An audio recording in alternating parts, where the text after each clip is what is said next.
noches. Bueno, antes que nada, como aquí no tenemos a Antonio Campos ni a Santi Muñoz, que son los que dicen que apaguemos los móviles en los sitios importantes, os ruego por favor que tengamos los móviles en silencio. Nos disponemos hoy a realizar uno de los últimos actos del 325 aniversario fundacional de la Hermandad del Carmen, y ya en su día tuvimos una conferencia de arte y tuvimos una conferencia de espiritualidad. La primera por el padre Juan Dobado y la segunda por el padre Héctor Cáceres. Y quedaba la que nos iba a hablar de nuestra hermandad, la que nos iba a desgranar la historia de la hermandad. Y para eso contamos con el profesor Rafael Ríos Delgado, o Rafael de Jesús Ríos Delgado para ser más exacto. Nuestro conferenciante nació en Sevilla en 1977. Es licenciado en Historia del Arte por la Universidad de Sevilla y doctorando en Arte por la misma universidad. Pertenece al grupo de investigación Vanguardias, Últimas Tendencias y Patrimonio Artístico.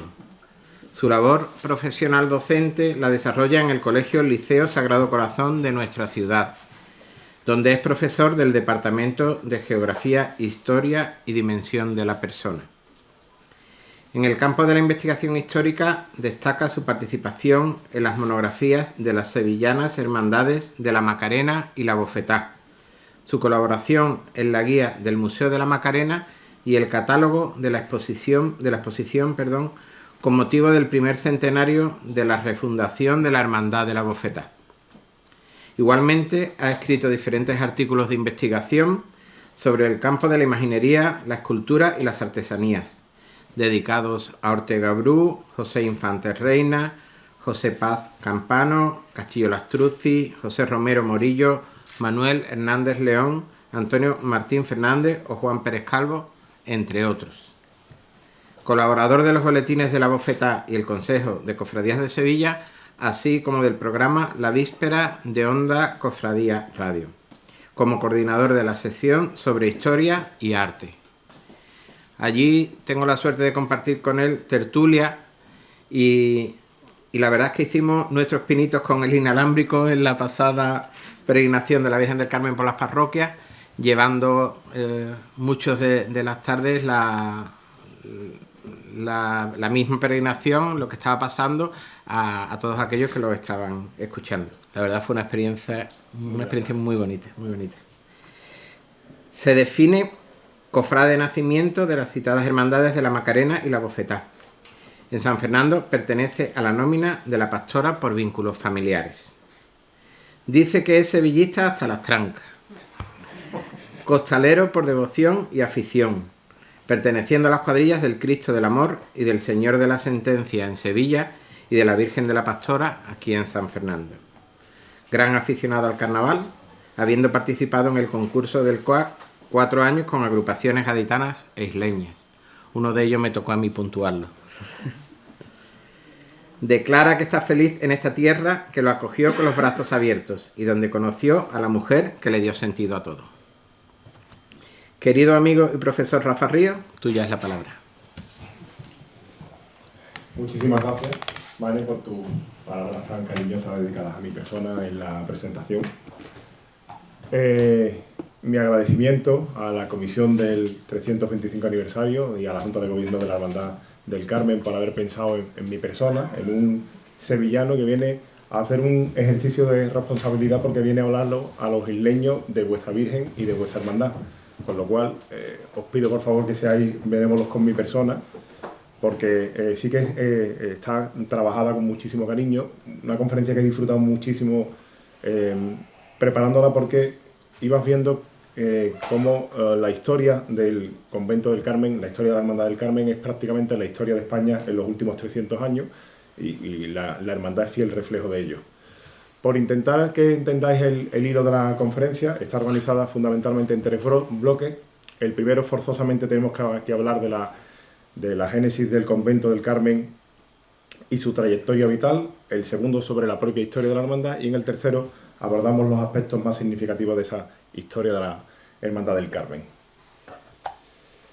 A mí me gusta siempre empezar, cuando hago una conferencia, hablando de la bibliografía que hay dedicada al tema que estamos abordando. Tenemos aquí, gracias a Dios, la Hermandad del Carmen conserva la práctica totalidad de su archivo, con muchas de sus actas de sus libros de cuentas.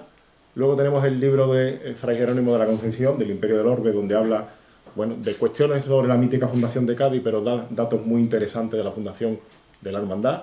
El manual que en su momento escribe sobre el convento del Carmen el padre Juan Dobado, el libro que edita el Archivo Quijano con motivo del patronato de la Virgen del Carmen, el libro del carmelita Fray Ismael Bengochea con motivo de la coronación de la Virgen del Carmen, además de la monografía que Fernando Mosí dedica en su momento a la historia de las hermandades isleñas. Bien, el origen de todo esto está en este monarca que están viendo ustedes aquí es Carlos II, el último monarca de la casa de los Austrias, de los Habsburgo. Siendo el rey de España, tenemos a un sacerdote, a un clérigo, Juan Fernández de Isla, nacido en Cantabria, que había estudiado teología en el Colegio de San Bartolomé de Salamanca, que está disfrutando de una canonjía en Toledo y disfrutando de esa canonjía entra en contacto con los carmelitas, en concreto con uno de ellos al que convierte en su confesor. En ese momento es designado obispo de Cádiz y a él esta designación no le hace ninguna gracia, lo recibe prácticamente sin ningún tipo de alegría, pero él, por obediencia a su confesor, acepta el cargo y se compromete a fundar un convento carmelita en la ciudad de Cádiz. Cuando llega a la ciudad de Cádiz, bueno, lo primero que él hace es comunicárselo a la Orden del Carmen. En el definitorio de Toledo se acepta este ofrecimiento, pero cuando llega a la ciudad de Cádiz se encuentra con un problema. La ciudad de Cádiz, tanto el Cabildo de la Catedral como las autoridades municipales le dicen que no puede fundar más conventos porque la ciudad está saturada. Existen ya 12 órdenes religiosas viviendo en la ciudad, pero una ciudad que entonces era muy pequeña. Había una 13ª que había solicitado instalarse en la ciudad, que eran los mínimos de San Francisco de Paula, y viendo que era imposible fundar en Cádiz, decide trasladarse a la que se denomina en la documentación de entonces como la Aranjuez de Cádiz, es decir, a la isla de San Fernando. Y en la isla decide fundar este convento porque compra unas tierras a este señor, a un presbítero que se llama Juan Mateo Amador, cuya situación económica no era la más deseable, y llega a un acuerdo económico con él para comprar esa heredad el día 2 de agosto. El 26 del mismo mes se firman las capitulaciones y bueno, aquí se explica que era una heredad que tenía 20 arazadas, que estaba dotada de huerta, de 2 norias, de una casa, cerca del camino real que unía la isla con Cádiz. Aquí tenéis el mapa que Fray Jerónimo de la Concepción incluye en su libro, donde hace este pequeño dibujito de cómo era entonces ese primer convento. Se justifica esta fundación por un claro sentido. En San Fernando solamente teníamos una iglesia, la que estaba dentro del castillo. En ese momento están censados en San Fernando 300 vecinos. Y se piensa que puede venir bien que los padres carmelitas ayuden al socorro espiritual de la población. Evidentemente, en las condiciones, el padre Juan de Isla impone una serie de condiciones para esta donación, que son fundamentalmente las que tenéis aquí recogidas, que son, como mínimo, la comunidad tiene que tener 6 frailes, tienen que asumir la dirección espiritual de la ciudad si falleciese el párroco, tienen que fundar un hospicio en un plazo máximo de 3 años y a los 6 años ese hospicio tiene que haberse convertido en una fundación descalza, en un convento. En caso de no cumplir con estas cláusulas, las tierras que él había comprado pasarían de manos de los carmelitas a manos de los mínimos y si los mínimos tampoco cumpliesen con estas cláusulas pasaría a manos de la Compañía de Jesús. El padre Juan de Isla obviamente se pone en contacto con el propietario del término, con el duque de Arco, y le comenta esta fundación. El duque de Arco da obviamente sus licencias y lo recibe con gran agrado y solicita que el nuevo convento se llame de Santa Teresa de Jesús, por la fundadora del Carmen, y de San Joaquín. Lo de San Joaquín porque su hijo se llamaba Joaquín y quería, bueno, pues que la nueva fundación estuviese dedicada al santo protector de su hijo. De hecho, los 2 siguientes duques de Arco, los 2 se van a llamar paradójicamente Joaquín. 6 de agosto de 1680, poco antes de que Monseñor Isla marche a Burgos para convertirse en arzobispo de Burgos, él comprueba que ya se ha podido ejecutar esta fundación y conocemos los nombres de los primeros frailes que se asientan en la primera comunidad isleña. Aquí os he colocado la procedencia de cada uno de ellos. El primer, podríamos decir, prior es Fray Antonio de la Trinidad, que viene desde Carmona. Carmona va a ser una ciudad que va a estar íntimamente ligada a la fundación isleña. De algunos de ellos se citan los motes, por ejemplo, se dice que esta le decían el Cano, ¿vale? O, por ejemplo, tenemos el nombre de este señor, Fray Juan del Santísimo Sacramento, al que llaman Cien Oficios, y dice la documentación, porque para todo servía. Gracias a... cuando los carmelitas llegan a San Fernando, al principio la comunidad, la heredad que han recibido no les gusta. Ellos, de hecho, piensan en cambiar esa heredad por una que esté mejor ubicada, intentan comprar nuevas tierras, las tierras son muy caras, se dan cuenta de que esa heredad es la que pueden disponer de ella y entienden, bueno, si Dios quiere que nos quedemos en este sitio, será porque por virtud divina desean que se funde en este sitio y no en otro. Comentan los frailes que en esas primeras jornadas durmieron al raso, tapados prácticamente con unas mantillas, y que lo único que tuvieron para comer en esos primeros días eran algo de pan, algo de queso, algunos higos y algunas pasas y un trago de vino. Y estuvieron así durmiendo al raso aproximadamente una semana hasta que un vecino de la isla les ofrece que se alojen en su casa. Para construir este primer convento, ellos se marchan a la cercana ciudad de Cádiz para hacer demandas, para pedir dinero, limosna, y cuando están haciendo las primeras demandas en la ciudad de Cádiz se encuentran con la oposición, paradójicamente, de la Hermandad del Carmen de Cádiz, afincada en ese momento en el convento de Santo Domingo. Le tienen ellos que explicar que, bueno, que ellos son los verdaderos frailes del Carmelo y que por favor que les dejen hacer esa demanda. En la ermita de San Antonio se le permite por parte del obispo de Cádiz que puedan decir una serie de misas con las que van cogiendo algunas demandas, algunas limosnas, perdón. Entran en contacto con algunas personas importantes, caso por ejemplo del escribano mayor de Cádiz, de Francisco Bravo, y sobre todo aparece una persona esencial en todo esto, que es este comerciante genovés, Limviano Escayoso, que es el que se va a convertir en el primer gran protector de la Orden del Carmen. Y gracias a esas demandas se consigue hacer la primera iglesia, que es bendecida el 2 de noviembre, festividad del patrocinio de Nuestra Señora, por el deán de la catedral, que es Juan Antonio de la Casa Bante. La primera imagen de la Virgen del Carmen, a la que se le da culto aquí en San Fernando, es una imagen que se dice que dona una vecina de Cádiz, según dice ella, procedente de Indias. Lo que sabemos de esta imagen es obviamente de autoría anónima, que fue trasladada paradójicamente en barco desde Cádiz hasta San Fernando, recorriendo el caño de Santipetri. Fue depositada en casa de la esposa del regidor de la isla, allí fue revestida con el hábito carmelita y luego depositada en la iglesia del castillo. Una vez que se bendijo la primitiva iglesia, la imagen fue trasladada en procesión. Os traigo aquí, obviamente no la fotografía original, porque de 1600 y pico no la podemos tener, pero sí el recuerdo de cuando nuestra Virgen del Carmen hacía esa procesión fluvial por el caño de Santipetri.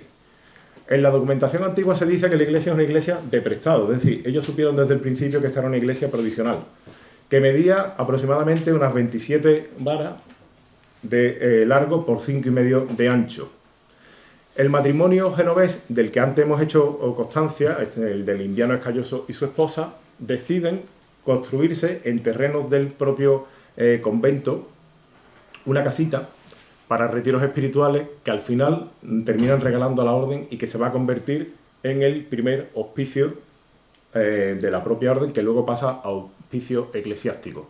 Para que entendáis lo pequeña que era esta primera iglesia, se indica de ella que no tenía ni siquiera campanario, no tenía ni siquiera espadaña, y lo que era la campana estaba colocada en la ventana de la sexta celda de ese primitivo convento. La imagen que tenéis aquí, la primitiva imagen de la Virgen del Carmen a la que se le dio culto en esta ciudad. Mi impresión como historiador del arte, que esta imagen en absoluto es de procedencia indiana. Yo estoy convencido de que esta imagen es de procedencia sevillana.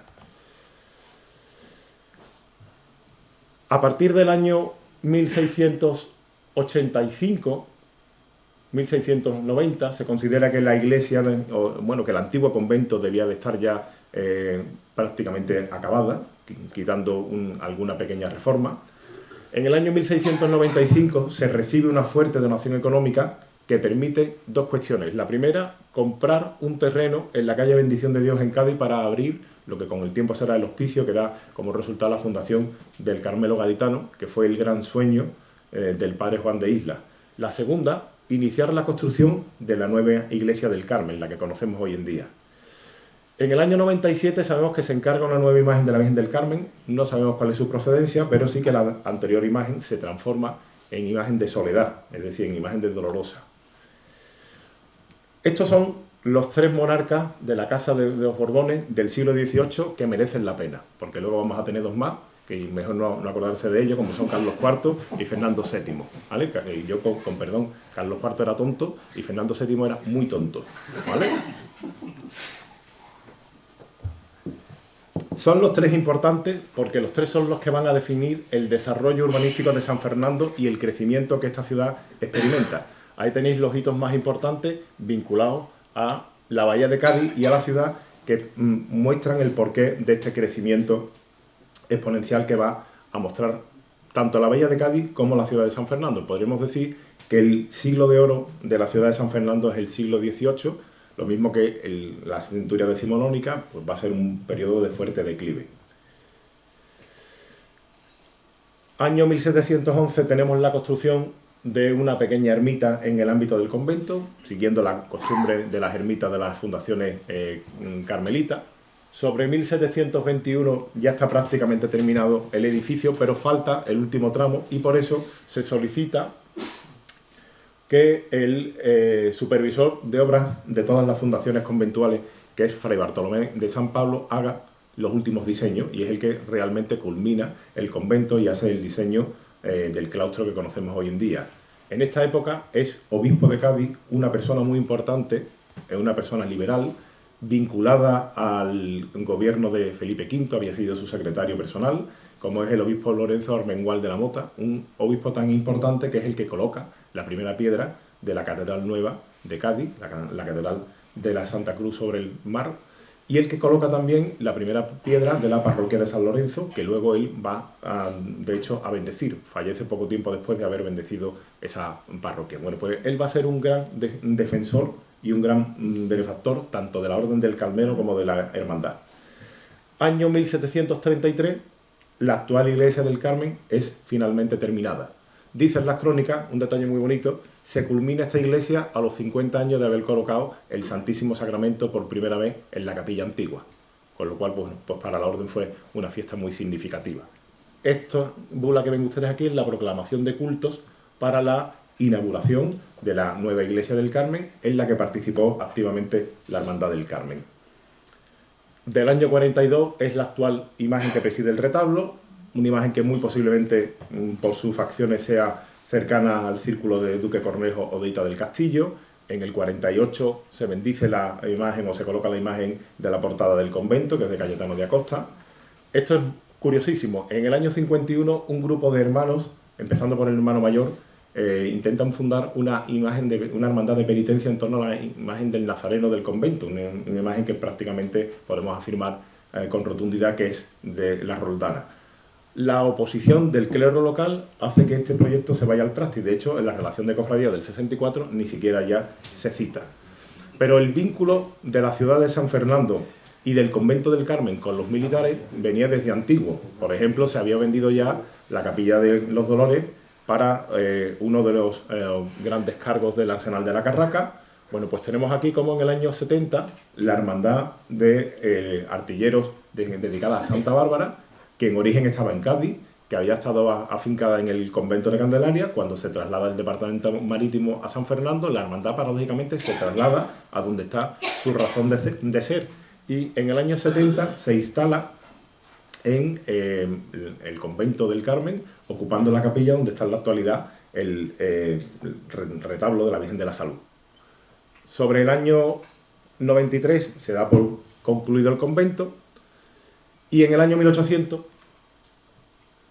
estalla la gran epidemia de fiebre amarilla que tanto va a afectar a esta ciudad, a la comunidad del Carmen y a la Hermandad del Carmen. Y a partir de este momento tenemos, podríamos decir, el declive que durante parte del siglo XIX va a mostrar la población. Porque os hagáis una idea, la población censada en San Fernando a final del siglo XVIII, en ese momento son 10.000 vecinos. Hemos pasado de 1729, cuando Felipe V es rey y incorpora a su jurisprudencia la isla de León y la convierte en Real Isla de León. En ese momento hay censados en San Fernando unos 700 vecinos. A final de esa centuria son 10.000 vecinos. Luego vemos cómo ha crecido la ciudad. Bueno, pues la epidemia de fiebre amarilla provoca aproximadamente la mortandad de 4.000 vecinos, lo cual es una cantidad muy importante de vecinos la que fallecen. ¿Qué es lo que ocurre? Los cementerios de San Fernando se ha prohibido por parte de Carlos III desde aproximadamente 1780 que se entierre sobre sagrado, porque aquello era un círculo vicioso. La gente iba a rezar a la iglesia y como el cementerio parroquial estaba al lado, al final me terminó contagiando. Y él da directrices de que se hagan cementerios de nueva construcción para evitar ese ciclo vicioso. Aquí, paradójicamente, el ayuntamiento tiene que asumir la construcción de un nuevo cementerio, que es el que ustedes conocen en la actualidad, el famoso cementerio que se conoce en el Manchón Casa Alta, donde está hoy en día, entre otros, el mausoleo de Camarón de la Isla. Pero provisionalmente, como el cementerio que se construye deprisa y corriendo junto a una salina se ha llenado por la cantidad de vecinos que fallecen, se usa como cementerio tanto la bóveda de enterramiento del hospicio de los franciscanos como el propio cementerio de la Orden del Carmen. Este cuadro, muy conocido por ustedes los isleños, es el cuadro de Riedmayer sobre el voto a San José que le hizo esta ciudad, razón por la cual pues, San José es patrón de la ciudad. Y a partir de 1808 empiezan los problemas. Empiezan los problemas cuando se produce la invasión francesa, cuando esa Junta Suprema Central empieza a huir desde Madrid, primero desde Aranjuez a Sevilla, después desde Sevilla hasta Cádiz. La presencia francesa cada vez más fuerte, la bahía de Cádiz se salva porque, paradójicamente, los que históricamente han sido los enemigos de España, es decir, los hijos de la pérfida Albión, los ingleses, deciden ayudar a España mandando naves desde el cercano puerto de Gibraltar, de esa colonia vergonzante que sigue hoy en día existiendo en plena Europa del siglo XXI. ¿Vale? Por cierto, una colonia vergonzante que no tiene aguas territoriales y que toda la parte de lo que hoy en día es el aeropuerto, el estadio de fútbol y demás, es terreno que le han comido al mar tirando bloques de hormigón. Es decir, que eso no estaba en ningún momento previsto. ¿Vale? Bien, pues a partir de ese momento, nuestro convento se convierte en edificio que acoge a la tropa nacional que está acantonada en San Fernando para defender la ciudad. Y es muy curioso porque en esta época, ¿qué es lo que ocurre en San Fernando? Lo que ocurre en San Fernando es que el barrio del Castillo, lo que conocemos hoy en día como barrio de la Pastora, es un barrio en el que están asentados muchos trabajadores del Arsenal de la Carraca. Cuando llega el aviso desde Chiclana de que la caballería francesa está cercana a sitiar la ciudad de San Fernando, esos vecinos del Arsenal de la Carraca salen con su instrumental hacia el puente de Suazo y parten el puente de Suazo por la mitad y evitan que la caballería francesa pueda tomar la ciudad por el norte. Por la parte del Caño era imposible porque por ahí no cabía un barco de guerra y en la zona de la bahía teníamos a los barcos ingleses hostigando. Un sitio en el que ustedes han ido mucho a comer, el Bartolo. Bueno, pues el Bartolo, la cimentación del Bartolo está hecha sobre una antigua batería inglesa de guerra donde había cañones que se dedicaron a darle cañonazo a los barcos franceses. Y por todas estas acciones se evita que la ciudad de San Fernando, la isla de León, termine siendo tomada por los franceses. Durante estos años hemos comentado que la tropa se asienta en el convento del Carmen hasta el año 1813. Año 1813, Cádiz vuelve a sufrir de nuevo una epidemia de fiebre amarilla y los diputados a Cortes se trasladan a San Fernando nuevamente. ¿Y ellos dónde se asientan? Se asientan en el convento del Carmen, directamente en el convento del Carmen entre septiembre y noviembre de 1813. De hecho, el penúltimo decreto que se firma por parte de ese Consejo de Regencia es el nombramiento de la Real Isla de León como ciudad con el título de San Fernando en agradecimiento por lo que ha ayudado el municipio a todo el proceso de las Cortes. Y paradójicamente, cuando Fernando VII regresa y en el año 14 ese rey Solón se carga toda la obra legislativa progresista, paradójicamente el único decreto que no anula es el nombramiento de este municipio como ciudad con el nombre de San Fernando. Dos dudas me plantea esto. Uno, nunca se enteró que había una ciudad que se llamaba con su nombre. 2, le haría gracia que esto se llamase con su nombre y por eso no lo quitó. Pero es el único decreto que no anula en todo este proceso.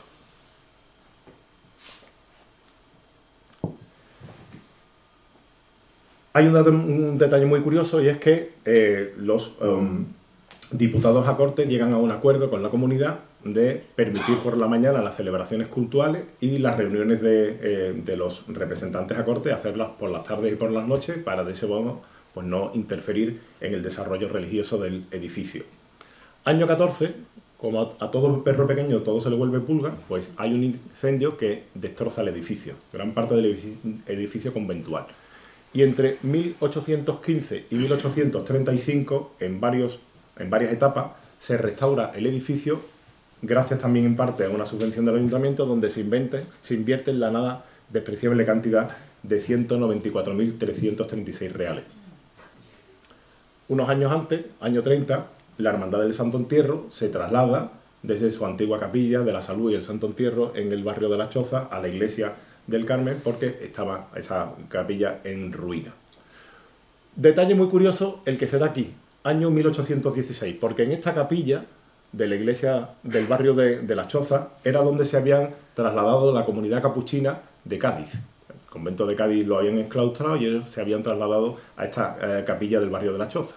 Estuvieron allí, bueno, asentados mientras que duró la invasión francesa. Pero cuando ya en el año 16 se ha permitido el regreso de las órdenes religiosas a sus edificios, los carmelitas elevan una queja como diciendo, bueno, los capuchinos, ¿esto qué hacen aquí? Ustedes no tienen su convento en Cádiz, vayan ustedes a Cádiz y dejen ustedes de pedir limosna aquí en San Fernando y mucho menos en la cercanía de nuestro convento. Y efectivamente esa queja de los padres carmelitas surte efecto porque a los pocos años los padres capuchinos se tienen que volver a Cádiz. Pero llega un año nefasto, que es el año 35, donde este señor, el conde de Toreno, que su padre lo perdone, que estuvo 4 meses de jefe de gobierno, y este señor, gaditano paramaseña, Juan Álvarez de Mendizábal, son los que decretan la desamortización de todos los bienes eclesiásticos para pagar la deuda del Estado. La deuda del Estado era mucha. La deuda del Estado español en ese momento era de 16.000 millones de reales, en claro aumento. El motivo de todo esto, desde tiempos de Godoy, habíamos pedido créditos a instituciones crediticias, a instituciones bancarias, poniendo como garante de pago el Producto Interior Bruto. ¿Qué ocurre? Que como no tengo dinero, no pago. Como no pago, acumulo deuda. La deuda del Estado era 20 veces superior a lo que se ingresaba. Esto es como si de cada 20 euros que yo tengo, 1 euro va a la caja y 19 a pagar intereses. Eso era imposible de poderlo mantener.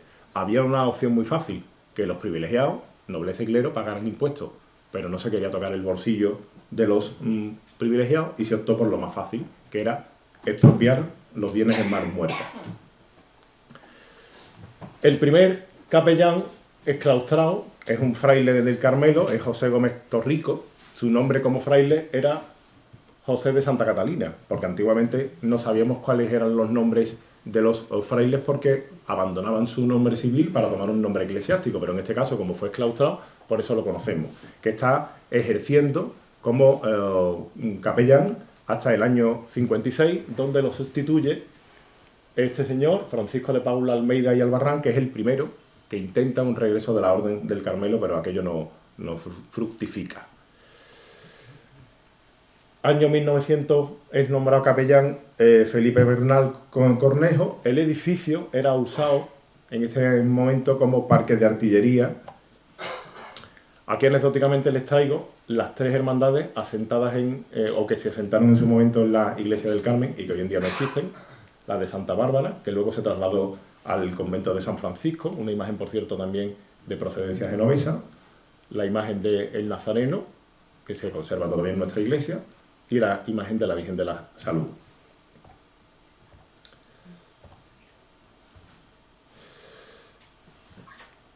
Durante estos un breve lazo de tiempo, Agustín Calderón es el capellán. En el año 15 los militares abandonan el edificio y el edificio se decide subastar. Y la subasta queda, paradójicamente, sin adjudicar. Nadie puja por ella. Y es la primera vez que la Hermandad del Carmen dice, quizás la solución pase por recuperar la Orden del Carmelo. Y empiezan a trabajar para ello hasta que definitivamente en el año 22 se permite el regreso de la Orden del Carmelo. Cuando el edificio fue propiedad de el Parque de Artillería, a la Hermandad del Carmen, los militares le regalan o le ceden la mitad del edificio. Estábamos hablando de la antigua portería y de un trozo del claustro. Y sin embargo, cuando se regresa a la Orden del Carmen a su templo, los carmelitas le devuelven a la Orden del Carmen todas esas posesiones. Es decir, que si la Hermandad del Carmen hubiese querido, sería hoy en día propietaria de una parte muy importante del edificio, que es hoy en día o el liceo o el claustro. Eso demuestra que la Orden del Carmen ha sido siempre muy generosa y ha estado siempre muy unida a la orden a su propia orden. El edificio, que desde 1793 había cogido los estudios de teología, estudios de teología que se habían trasladado desde el convento de San José de Carmola al de la isla, donde se formaban los frailes en distintas ramas de la teología, recupera sus estudios de teología y de filosofía en este periodo. En el año 49, estos estudios de filosofía se los lleva la comunidad de Córdoba. ¿Y qué ocurre? Que el edificio, un edificio tan amplio, queda prácticamente sin uso, y es cuando los padres del Carmelo, pese a la oposición de la jerarquía de la propia orden, deciden que quizás en el edificio sería interesante asentar un pequeño colegio que se había fundado no hacía mucho en el cercano patio Cambiazo, que era el liceo, y de este modo se inicia ese vínculo entre el Liceo Sagrado Corazón como centro de segunda enseñanza con los carmelitas. A partir de los años 40, con el regreso de los carmelitas, pues los carmelitas obviamente potencian lo que son sus devociones propias. Evidentemente establecen la Venerable Orden Tercera del Carmen, la Pía Unión de Santa Teresita o la Archicofradía del Niño Jesús de Praga. A partir del 56 se incorporan al liceo de pleno derecho los antiguos alumnos de esas escuelas Estela Mari que la Orden del Carmen había fundado para vecinos sin recursos del barrio del Carmen. Años 60, la Iglesia del Carmen es elegida parroquia con el nombre de San Servando y San Germán, tornando su nombre por el de Nuestra Señora del Carmen a partir del año 84.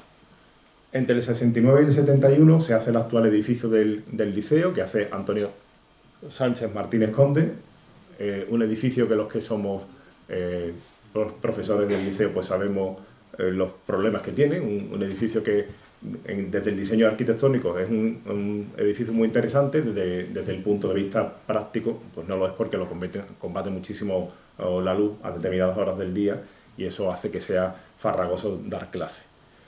Se comete el error de, para hacer este edificio, derribar la antigua portería del convento, que era un elemento notable de la arquitectura conventual del 18.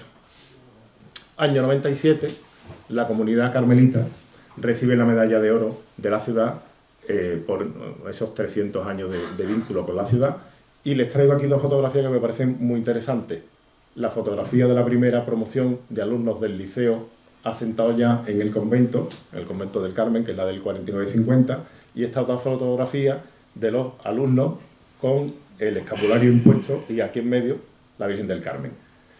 A título anecdótico, de los 146 alumnos que tuvo la primera promoción del liceo, a los 1.248 que en el año 2023 están matriculados en nuestro colegio. Y ahora vamos con la hermandad, con mi querida Hermandad del Carmen.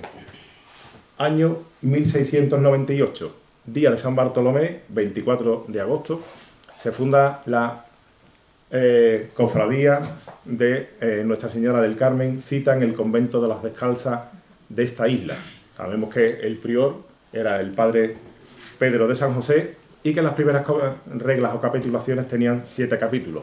Aparece por primera vez el nombre de una persona muy importante en el devenir de la historia de esta hermandad, Luis de Ardila, hermano mayor o prioste, como quieran ustedes, que va a tener una trayectoria vital muy importante.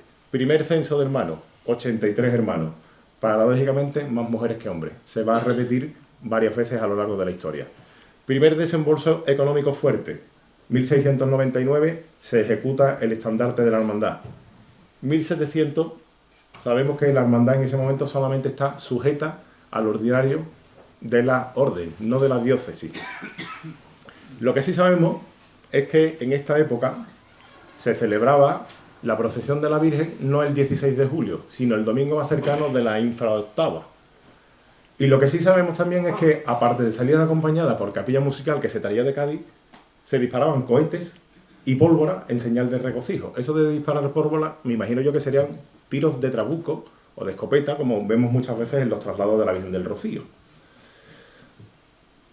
A partir del siglo XVIII va a ser el periodo de esplendor de la hermandad, a pesar de que está marcado el siglo XVIII por dos circunstancias trágicas. 1702, segundo ataque anglo-holandés a la bahía de Cádiz. 1800, el estallido de la epidemia de fiebre amarilla. En el año 1702, paradójicamente, ese ataque anglo-holandés motiva que tanto los frailes como miembros de la hermandad tengan que coger las imágenes de devoción y algunas alhajas y refugiarse en municipios del interior por miedo a que esto pueda asolar a la ciudad. En 1703 se cita la primera labra de un nicho para la Virgen del Carmen. Estamos todavía hablando de la primitiva imagen. En 1705 vemos que el 60% del censo de hermanos siguen siendo mujeres. Y en el año 1708, Luis de Ardila, como hermano mayor, regala la actual imagen de la Virgen del Carmen y lo que conocemos como que fue su primer paso, lo que era el tabernáculo. En el 16 se aprueban nuevas reglas que se amplían en el 24 y en el 25, época en la que el obispo Lorenzo Armengual de la Mota, como dije, benefactor de la orden y también de la hermandad, le regala a la Virgen del Carmen un vestido que se trae desde Génova, lo mismo que la imagen y que el paso procesional. Me parece preciosa el acta en el que se recoge la donación de la Virgen del Carmen y por la redacción tan clara que tiene este acta me he permitido el lujo de transcribirla íntegramente. Aparece recogida en el primer libro de Cabildo, en ese acta de 29 de julio, donde se refiere lo siguiente: corrió el año y siendo tan estéril por las guerras, faltas de trigo, hambres, muertes y enfermedades, se vieron en él fecundos y bien precisos argumentos.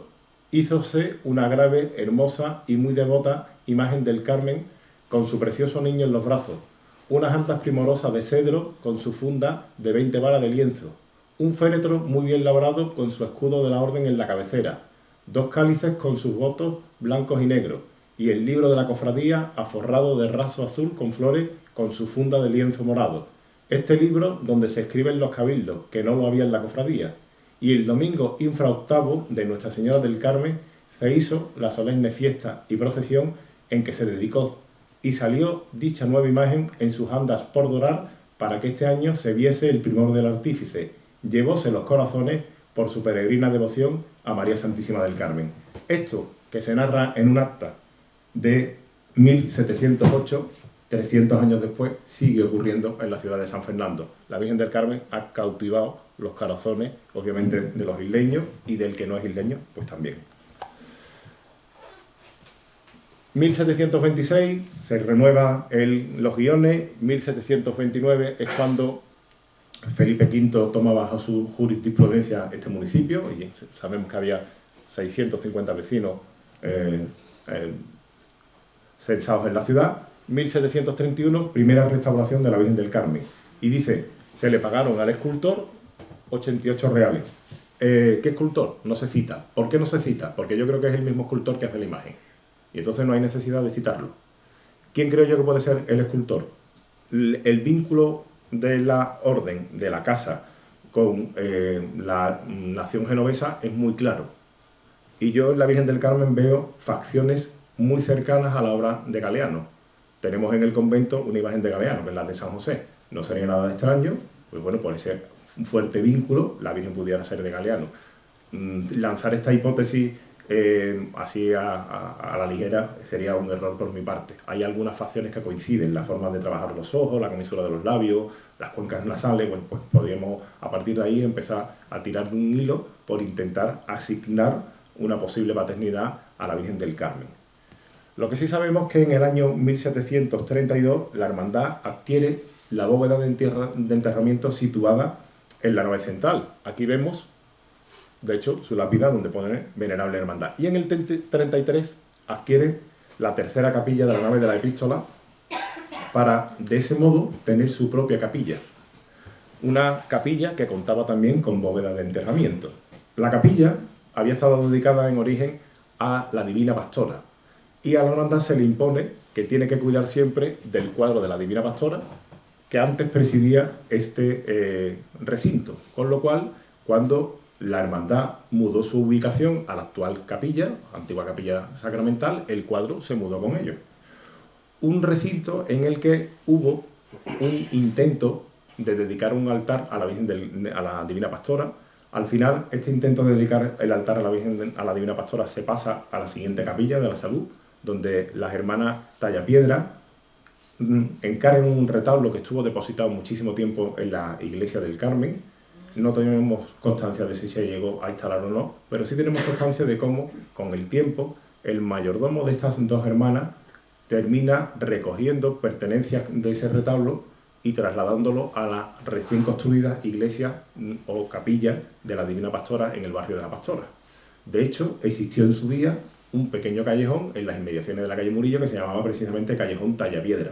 Luego, paradójicamente, mis dos devociones isleñas están unidas desde el principio, tanto la Virgen del Carmen como la Divina Pastora. En el año 1733, la hermandad participa muy activamente en la celebración de las fiestas en honor, en las fiestas por la consagración de la iglesia. De hecho, paga el sexto día de novena, que predica Fray José de los Ángeles, y además la Virgen del Carmen participa en la procesión extraordinaria que se organiza el día de la Candelaria. Este mismo año se construye un retablo provisional que hace un carpintero que es Juan José Caro, no sabemos lo que cobró por ello. En el 35 hay el estreno de un nuevo estandarte, y en esa procesión extraordinaria de 1733 la Virgen del Carmen salió acompañada por la imagen de San Juan de la Cruz, que se trae del convento del Santo Ángel de Sevilla, una obra de Pedro Roldán. Era en su día una imagen de vestir, pero en 1960 se le hace el cuerpo de talla que tiene hoy en día, que se lo hace Juan Abascal. La imagen de San José de Galeano, que llega al convento en torno a 1730, lo cual tendría sentido esta hipótesis que lanzo, y la imagen de Santa Teresa de Jesús, que se trae del convento de San Lucas de Barrameda. En el 36 ingresa como hermano Francisco José Colarte, segundo marqués del Pedroso, y automáticamente lo nombran hermano mayor. Y desde ese momento se inicia la fuerte relación de la hermandad con el marquesado del Pedroso, que habrá 4 o 5 miembros de la familia que ostenten el cargo de hermano mayor. Además, en la vuelta se adquiere una pequeña parcela para construir el primer almacén de la hermandad de la Pastora. De la hermandad del Carmen. En el 39, la hermandad estrena unas andas para el Santísimo Sacramento. Esto quiere decir que durante muchísimos años la Virgen, cuando salía en procesión, salía siempre acompañada del Santísimo Sacramento. Os he puesto aquí esta litografía del siglo XVIII de lo que era el Corpus de Sevilla, porque os podáis hacer una idea de cómo debieron de ser esas andas para el Santísimo que se estrenan, porque por la descripción pues debía de ser fundamentalmente unas pequeñas andas para portar sobre los hombros con una gran peana, y en lo alto iría la custodia.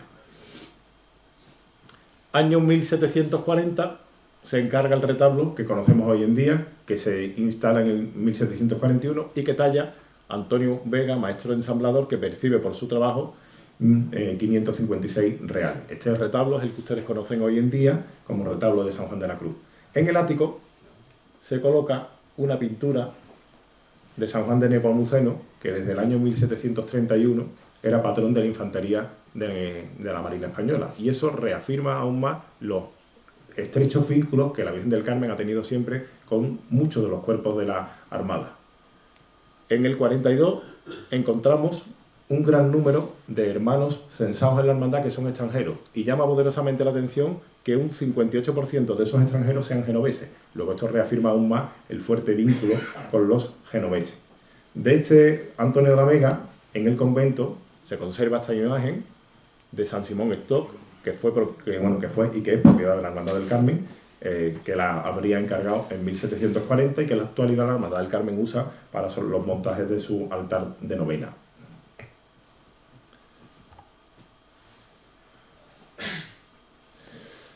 Año 1750 se estrenan 2 vestidos para la Virgen. Uno de ellos lo dona el cuarto marqués del Pedroso, que invierte en ello 1.178 reales de vellón.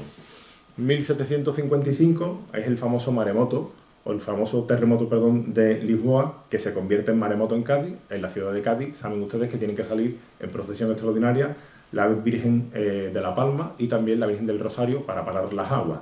Aquí en la Real Isla de León, entendiendo como que no han pasado mayores desgracias por una mediación de la Virgen del Carmen, se saca a la Virgen del Carmen en procesión extraordinaria para darle las gracias. Lo que sí sabemos es que en esta época la Virgen del Carmen, cuando procesionaba, no lo hacía sola, sino que lo hacía acompañada de otras imágenes de la orden. Por ejemplo, San Simón Stock, San Elías, Santa María Magdalena de Pazzi o Santa Ifigenia, entre otras. Con lo cual, esto era un espectáculo plenamente barroco, porque en el cortejo, paradójicamente, participaban danzantes y gigantes y cabezudos, es decir, una fiesta plenamente barroca. Y paradójicamente esto entra en franca oposición con la mentalidad ilustrada que trae Carlos III, hasta el punto de que Carlos III, a partir de 1777, él dice que estos excesos y desmanes hay que quitarlos. Sabemos que, por ejemplo, la imagen de San Simón Stock es la que hemos visto antes, la hace Antonio de la Vega en el 40, que la imagen de San José la hacen un escultor jerezano, José Blanco, policromada por su hermano Antonio Blanco, y que las andas de San José que se usaban para esa procesión son obras de Juan Caro de la Urna. En el 61 volvemos a adorar las andas del Santísimo.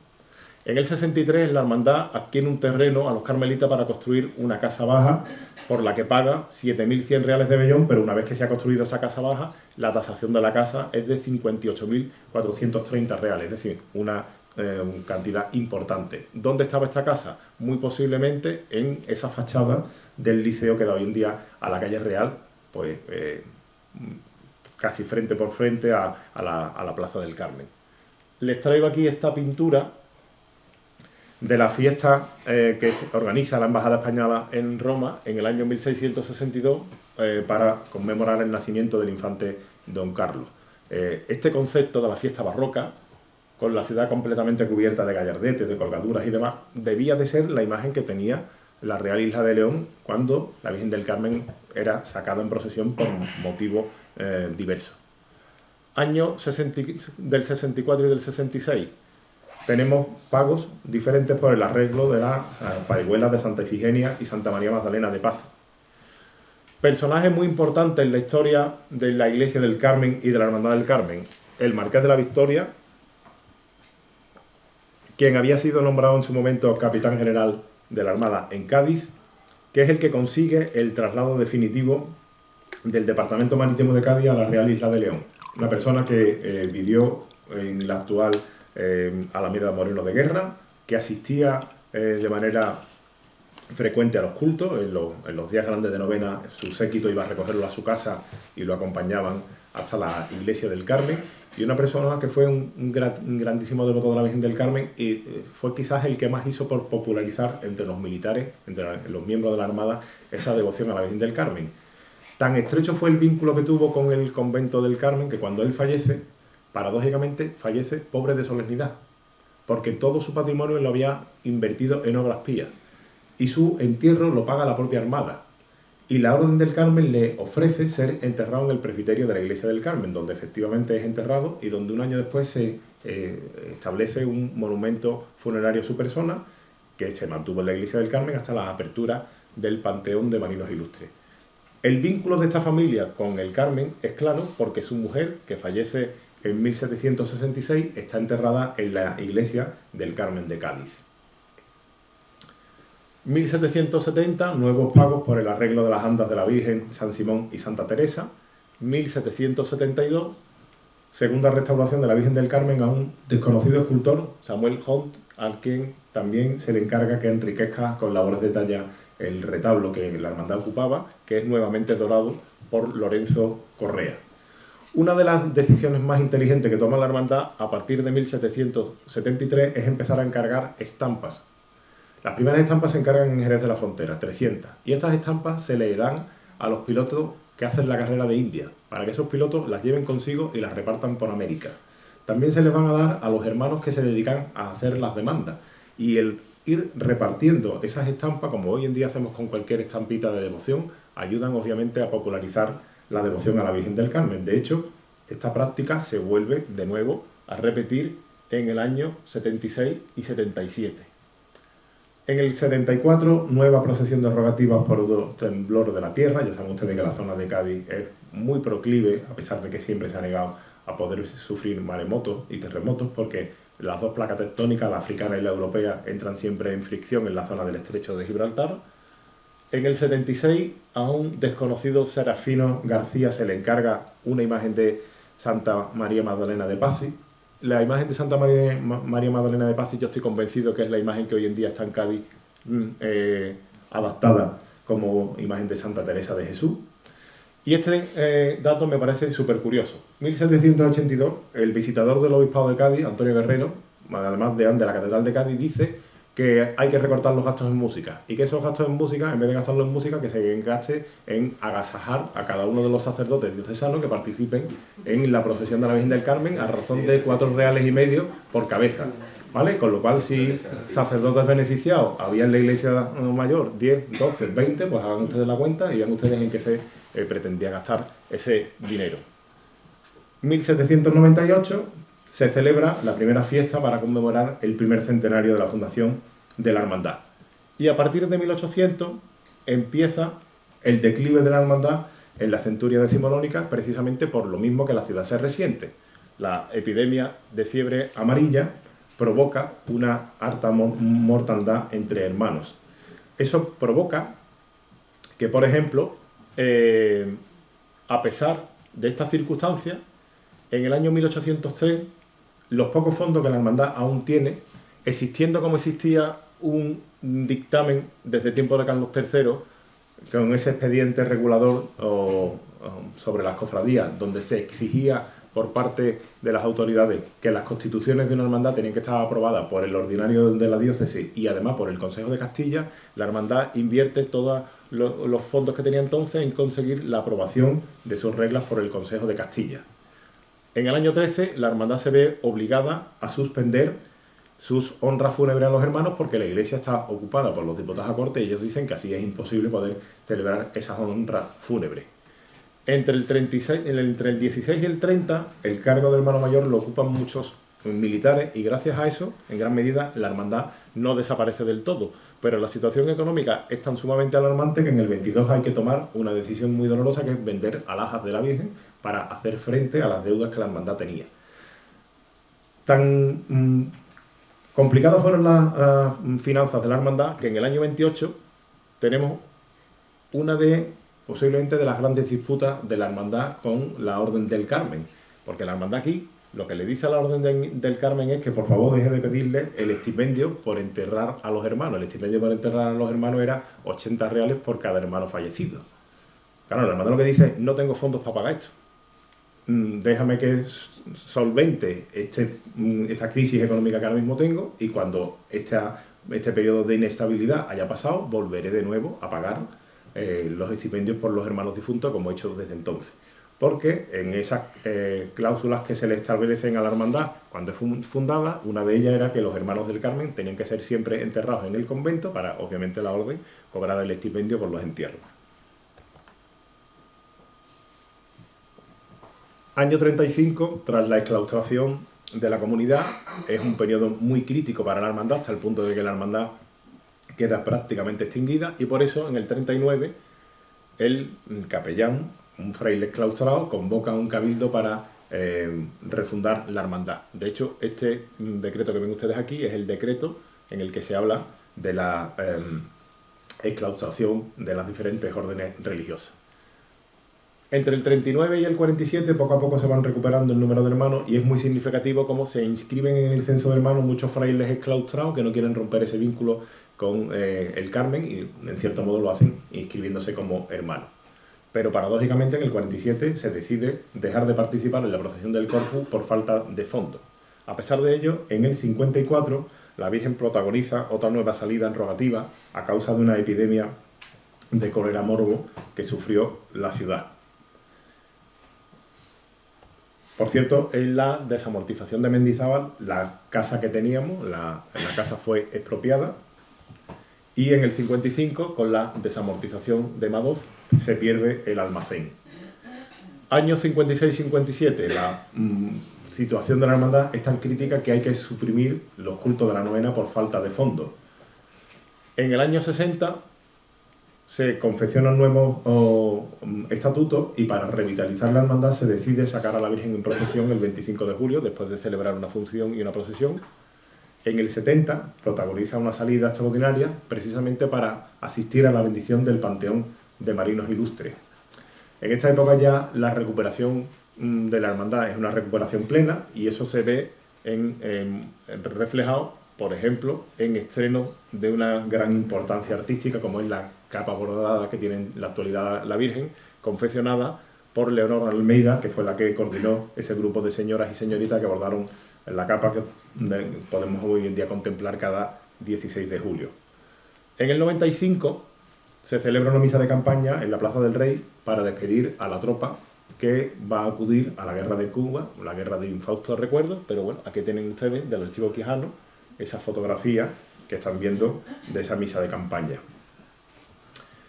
Año 1900, ante la posibilidad del regreso de la Orden del Carmelo, se decide en Cabildo Extraordinario confeccionar nuevos estatutos, pero parece ser que este proyecto luego queda paralizado al no verificarse el regreso de la comunidad carmelita. En el año 1901 se habla por primera vez de nombrar a la Virgen patrona de la Armada, propuesta que fundamentalmente se la debemos a dos personas. Por un lado, se la debemos al prioste de la hermandad o hermano mayor, que era Juan Aguilar Lozano, que era coronel de artillería. Por otro lado, se da la circunstancia de que Julián García de la Vega y González, su secretario del Ministerio de Marina, era isileño. Y él es el que tramita esta solicitud, que será acogida por el ministro de Marina, que tenía un curioso nombre, Cristóbal Colón de la Cerda, ¿vale? Duque de Veragua, Panamá, Seña, que es el que firma ese decreto, que es ratificado por la regente en España en ese momento, que era María Cristina de Lorena y Orleans. A partir de 1902 ya se habla de que urge la captación de nuevos hermanos y ciertamente el nombramiento de la Virgen del Carmen como patrona de la Armada ayudó a ello. Esto que tienen ustedes aquí, el boletín oficial del Estado, donde se recoge el nombramiento de la Virgen del Carmen como patrona de la Armada. En el año 1907 se nombra a un jovencísimo Alfonso XIII, que tenía entonces 21 años, prioste honorario y protector de la hermandad, cargo que él acepta y esta gracia él la complementa concediéndole a la hermandad el título de real con fecha de 19 de diciembre. En el 18 hay una nueva procesión derogativa a causa de esa epidemia de fiebre española que se llamó en el ámbito de la Primera Guerra Mundial. En realidad España no fue la causante de esa epidemia, pero como fue el único país que no participó en esa contienda, la prensa española prestó mucha atención a aquella epidemia de fiebre y por eso se le llamaba epidemia de fiebre amarilla, de fiebre española, perdón. Año 21, la Virgen del Carmen es nombrada patrona de San Fernando y ese mismo año estrena este paso de palio costeado por suscripción popular, diseñado por Antonio Acame, con orfebrería de Sequinver y con bordado de las hermanas adoratrices y dice de las carmelitas de San Fernando. Yo creo que eso tiene que ser un error porque todavía no había carmelitas en San Fernando residiendo.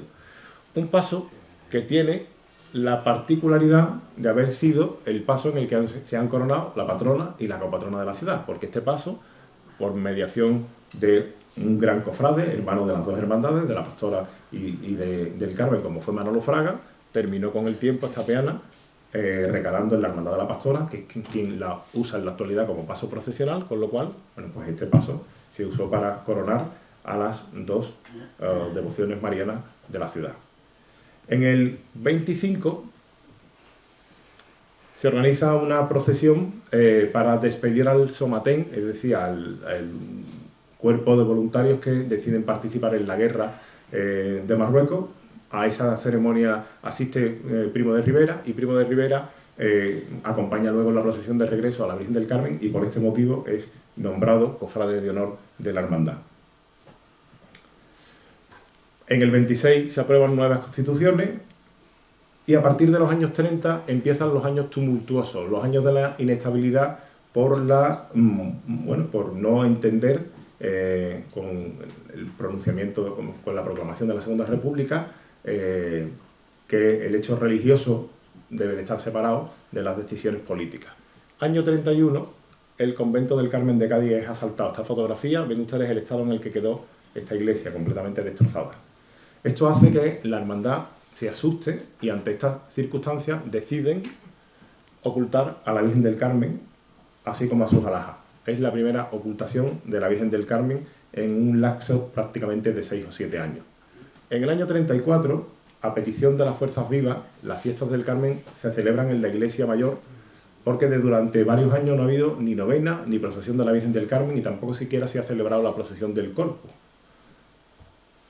En el año 35 se vuelve a participar en el Corpus, en este caso acompañando al Santísimo Sacramento y acompañando también de la imagen de San José.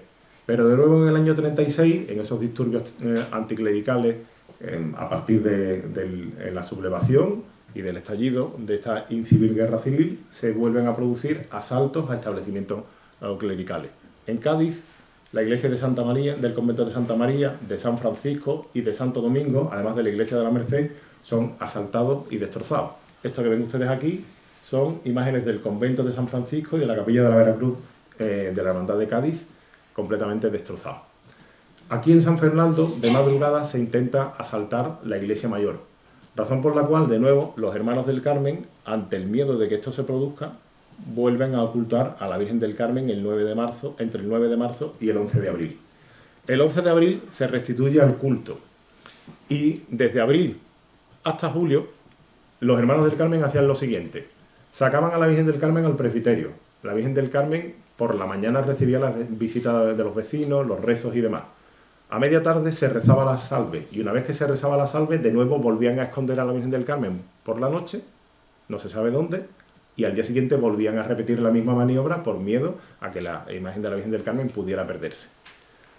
El 25 de julio estaba prevista una función a la Virgen del Carmen, pero esa función debe de ser suspendida por el constante bombardeo que se está produciendo en el Arsenal de la Carraca, y esto motiva la tercera ocultación de la imagen de la Virgen del Carmen. Entiendan ustedes el sinvivir de esos cofrades durante estos años tan tumultuosos, porque las devociones no entienden de ideas políticas y cada uno puede tener sus ideas políticas, pero ni Dios ni la Virgen tienen que verse afectados por estas circunstancias. El 7 de septiembre es repuesta la imagen de la Virgen del Carmen. En el año 38, un decreto del gobierno del Bando Nacional restituye el patronazgo sobre la Armada de la Virgen del Carmen, y en los años 40 las autoridades civiles y eclesiásticas en el ámbito de la dictadura y en el ámbito del conocido como nacionalcatolicismo, pues deciden que, como la Hermandad del Carmen tiene mucho patrimonio, el patrimonio del Carmen tiene que servir para restituir el patrimonio destrozado de otras poblaciones.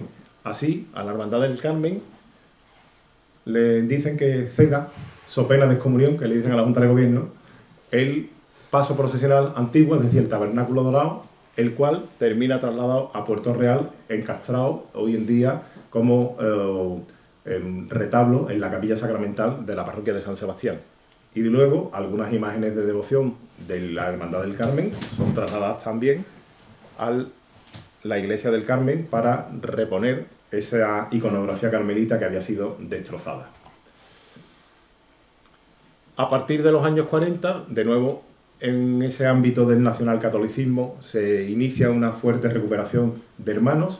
En el año 47, la Virgen del Carmen participa en la coronación canónica, en la procesión de alabanza tras la coronación canónica de la Virgen del Carmen, para lo cual es trasladada a la iglesia de Santa María y sale en procesión en el palio de la Dolorosa de Santa María. Y esta es la fotografía que atestigua la presencia de la Virgen del Carmen procesionando por Cádiz. Años 50, antes de la coronación canónica, Sebastián Santos restaura a la Virgen del Carmen, y en el 51,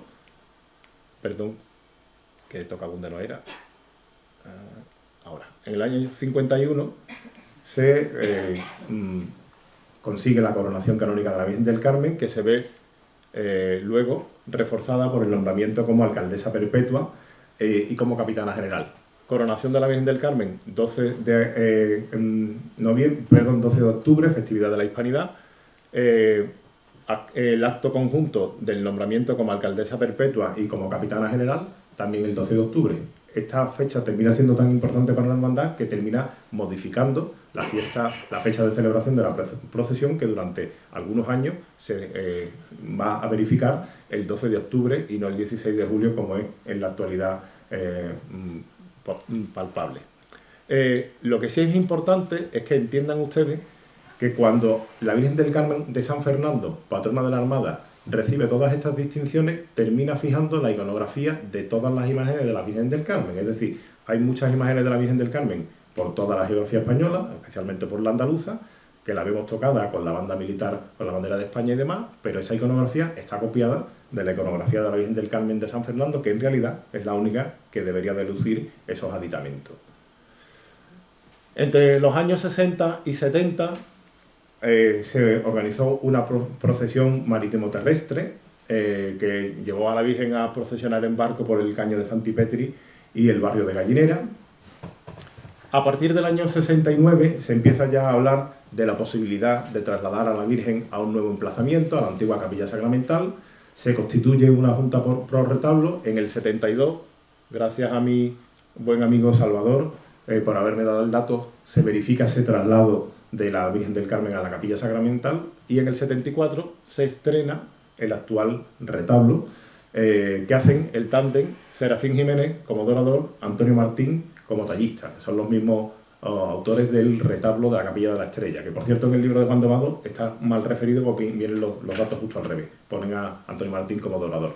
Un retablo que ciertamente pues, no es un retablo que aporte mucho al patrimonio de la Iglesia del Carmen, y por este motivo luego la propia Hermandad del Carmen decidió enriquecerlo, dotarlo de un sagrario, dotarlo de una serie de repisas donde colocó a San Joaquín y Santa Ana, que son tallas del siglo XVIII del patrimonio conventual.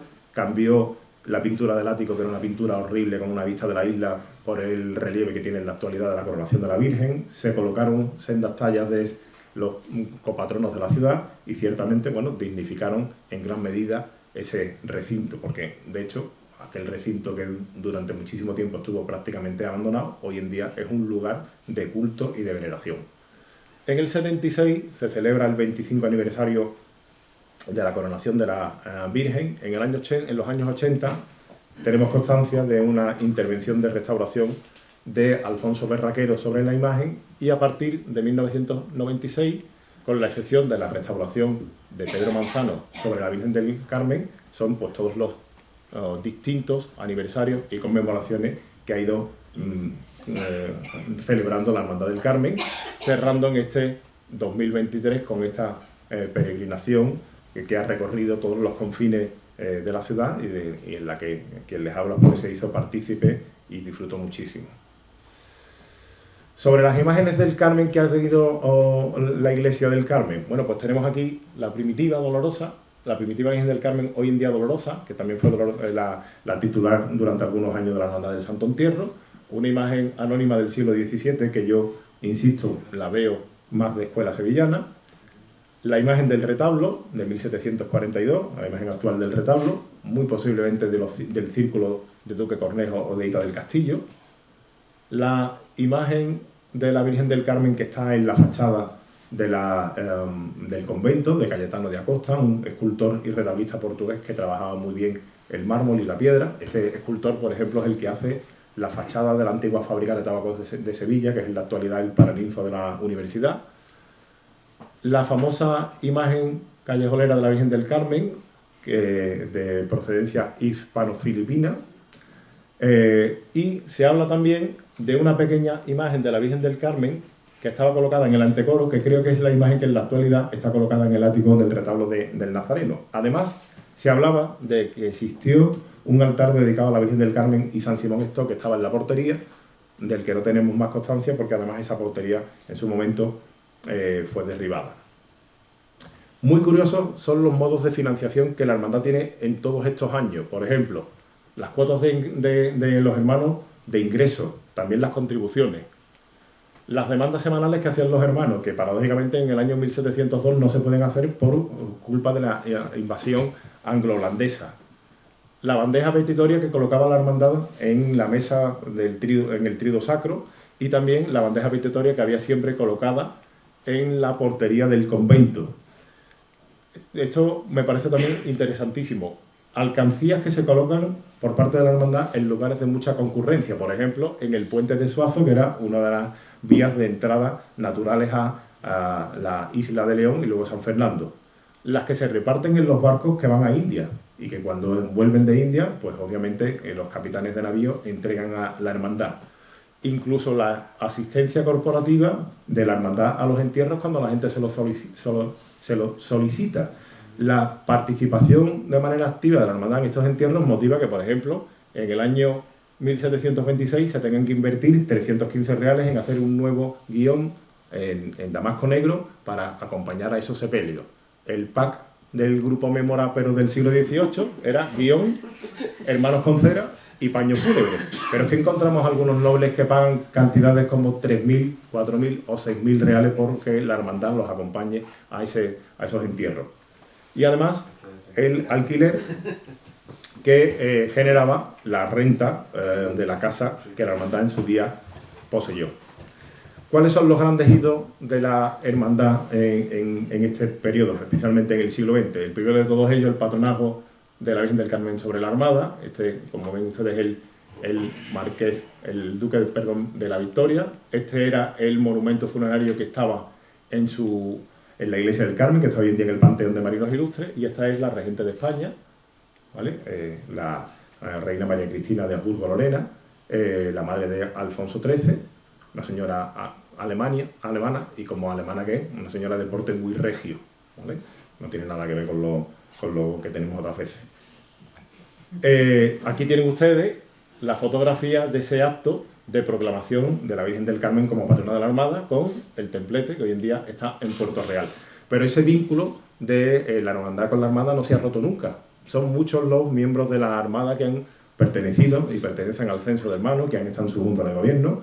Incluso se sigue manteniendo ese vínculo, como pueden ver ustedes en estas dos fotografías de los compañeros de Isla Pasión, los jóvenes guardamarines que van a hacer el crucero de formación en el Juan Sebastián Elcano. Antes de marchar a ese crucero de formación, visitan cada año a la Virgen del Carmen. Segundo gran hito, la proclamación de la Virgen del Carmen como patrona de la ciudad.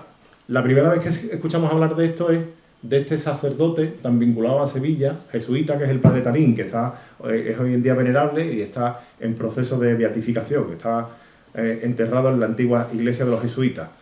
Él predica la novena de 1908 y ya dice en esa novena que la Virgen del Carmen debe de ser la patrona de la ciudad.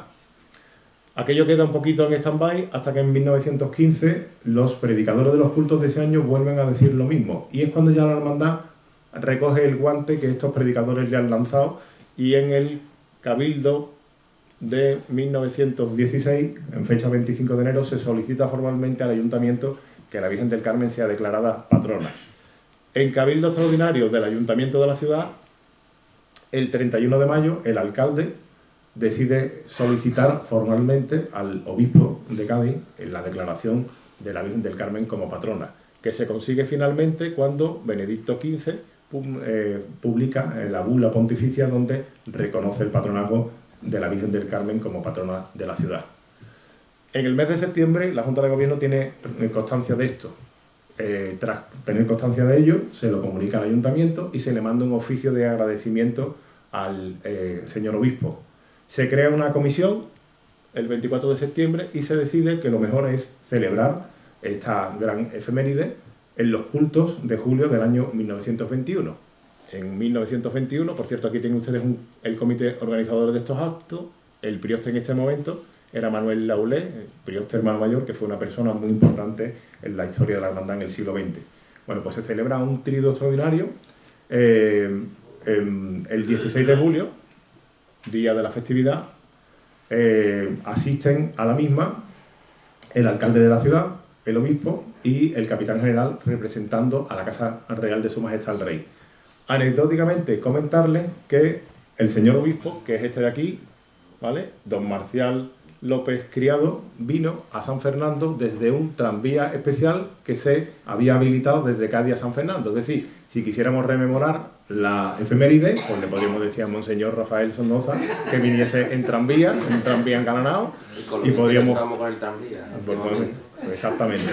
¿Vale? Este que ven ustedes aquí es don Pedro Vázquez de Castro, que era el capitán general que representaba a la casa de Su Majestad el Rey, y este, el alcalde de la ciudad, don Manuel Gómez Rodríguez. Aquí tienen ustedes algunas instantáneas de aquella efeméride, con el paso que antes comentábamos estrenado y confeccionado por suscripción popular, varias instantáneas de la procesión de la Virgen del Carmen y la placa marmórea en la fachada de la Iglesia del Carmen conmemorativa que recuerda esta gran efeméride para la ciudad. La última de ellas, y no por ello menos importante, la coronación canónica de la Santísima Virgen del Carmen. Si ustedes han visto lo que se tarda en conseguir la declaración de patrona, que son prácticamente 5 años negociándolo, el decreto de coronación canónica se consigue prácticamente en 4 o 5 meses, gracias fundamentalmente a los fuertes vínculos que tiene la hermandad con las instituciones que en ese momento, bueno, pues están gobernando en la nación.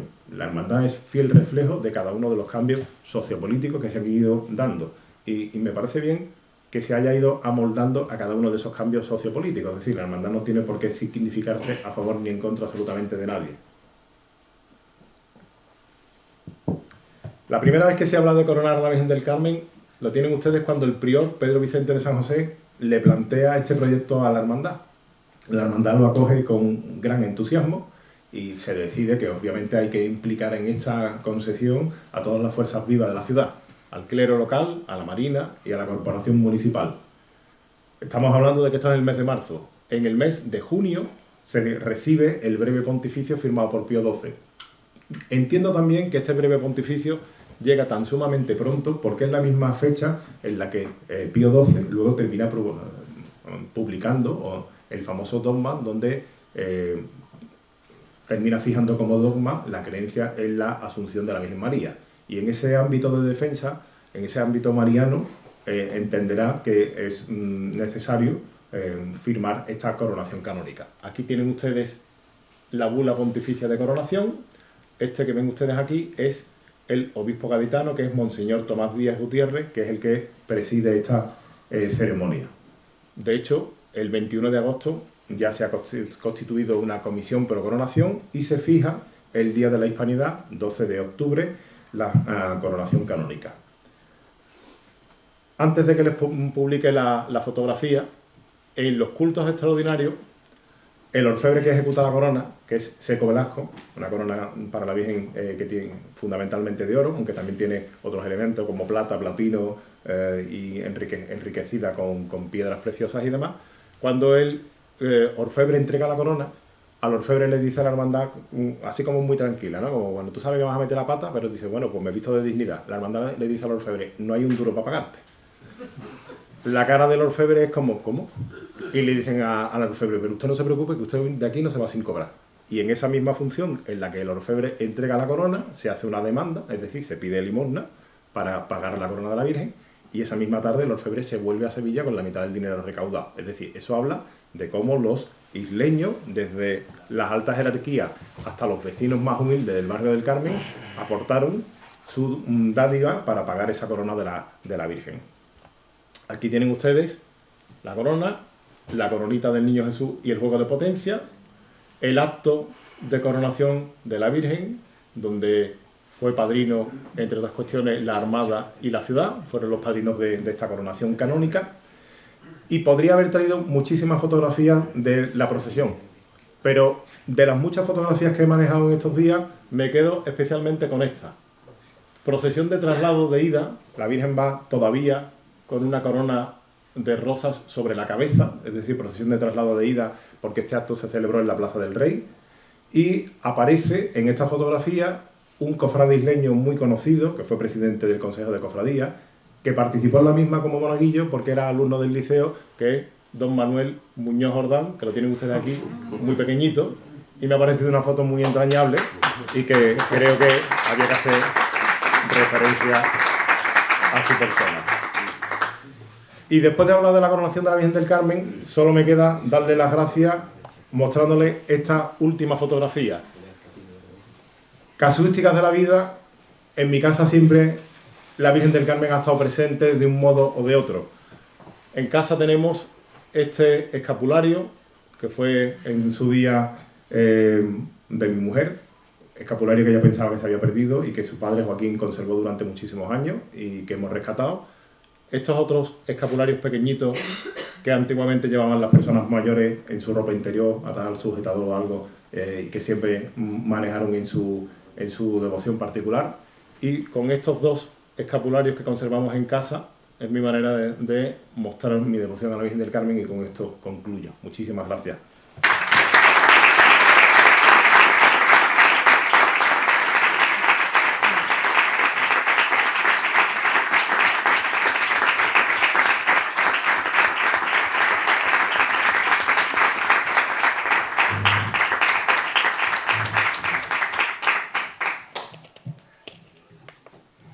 Bueno, yo a Rafa pues nos conocemos ya desde unos cuantos de años, ahora compañeros, tenemos mucha vinculación, profesor de primaria, yo el de secundaria, yo del Betis, el del Sevilla, todo lo contrario, ¿no? Pero nos une una gran amistad y sabía desde el minuto uno que la respuesta era sí. O sea, cuando lo planteábamos en la comisión, pues yo decía, no, es Rafa, si va a decir que sí, pero hay que preguntarle, digo, no, que Rafa no tiene problema. Y así ha sido, y las ganas y la ilusión pues se ven en este trabajo, ¿no?, de 325 años de historia, que muchas veces no nos damos cuenta, ¿no? Pero la hermandad es la historia de San Fernando, y San Fernando es la hermandad del Carmen. Entonces, pues algo pues que hemos podido comprobar a lo largo de los siglos y en este ratito que hemos estado. Él, como historiador, pues es complicado hacerle un detallito, pero bueno, y además, ay, gracias. Además, pues buscarle un ejemplar que no tengan este tipo de personas tan metidas en estos fregados, ¿no?, como decimos, ¿no? Pues hemos querido darte este detallito, Rafa, que es Santa Teresa en casa. Es un libro que cuenta todos los conventos que tiene el sur de España, ¿vale?, uno por uno, y que uno de ellos pues San Fernando, y que seguro que estará en un sitio bastante bueno de tu estantería, de tantos libros que tienes. Así que, Rafa, muchas gracias por tu disposición y tu trabajo. A vosotros.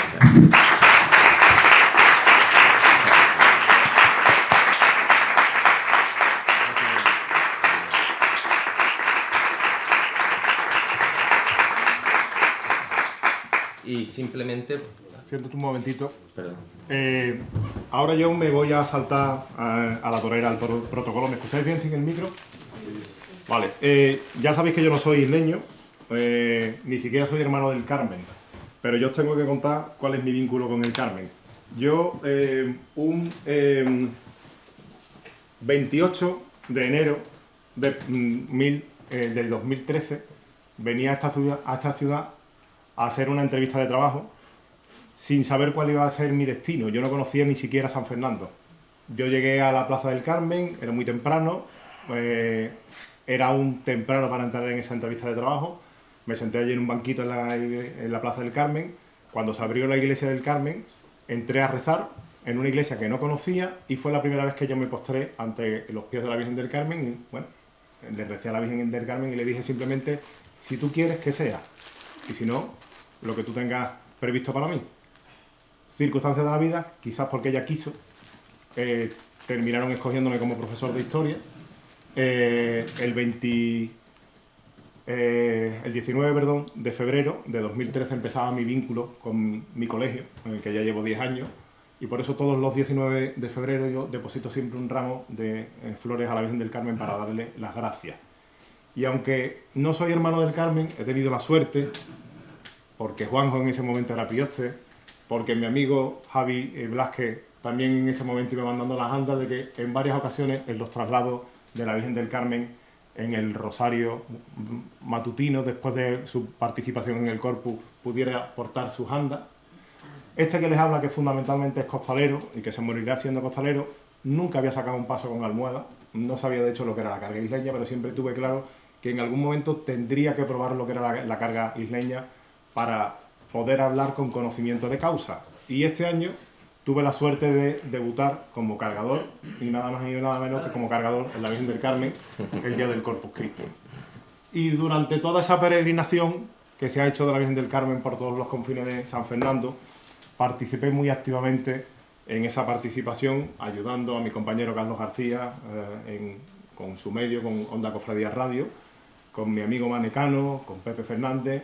Fueron unas vivencias de fe muy bonitas, lo mismo que con mi amigo Paco, que también está aquí entre los presentes. Fueron días muy de verdad, de una vivencia de fe muy cercana, donde se vivió de manera muy popular. Yo soy de los que piensa que Dios escribe sobre renglones torcidos y no sabemos por qué. Yo nací un 26 de agosto. El 26 de agosto es el día en que la Orden del Carmen conmemora el jubileo o la fiesta de la transverberación de Santa Teresa. Mi abuela, por parte de madre, se llama Teresa, ¿vale? El 26 de agosto es cuando se firma la compra de los terrenos donde hoy en día está el convento del Carmen. El primer fraile que dirige este convento viene de Carmona. Carmona es la tierra de mis padres, de mi padre, de mis abuelos. Mi abuela por parte de padre se llama Gracia, que es la patrona de Carmona. Ha sido mi madrina, ha sido la persona que me enseñó lo que era rezar desde la sencillez, la que me inculcó el conocimiento de las primeras iconografías. Saben ustedes también que el Colegio de Teología de Carmona es el que se traslada al de San Fernando, con lo cual el vínculo entre Carmona y San Fernando ha existido siempre. Y este año también Carmona, a la misma vez que aquí San Fernando estaba celebrando el 325 aniversario de la hermandad, ha celebrado un año jubilar por el 75 aniversario de la fundación de la Hermandad de la Virgen de Gracia. Con lo cual yo, en este caso, soy el que os devuelve el presente y os quiere entregar este presente de la Virgen de Gracia de Carmona para que forme parte de la Guardia de la Virgen del Carmen.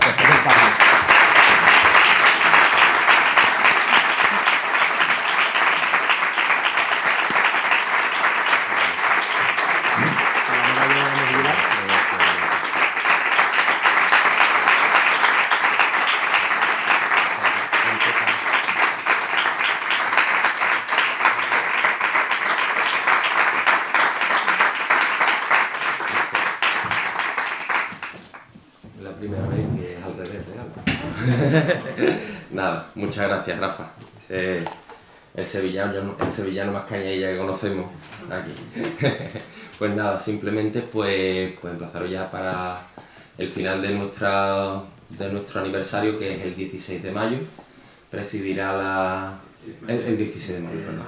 Es que yo quiero volver otra vez al principio. Lo tengo muy marcado. El 16 de diciembre, perdón, que presidirá la función, la misa de clausura, perdón, el señor obispo. Y aunque tenemos un par de actos que todavía que se han emplazado, que serán a principios del año que viene, como seguimos todavía en ese aniversario, porque seguimos, es de mayo a mayo, ¿no? Pero bueno, era una despedida, pero bueno, vamos a emplazar la exposición de este aniversario, de tantas cosas que tenemos que nos ha dicho Rafa y que queremos enseñar en el Castillo de San Romualdo. Así que muchas gracias a todos y nos vemos.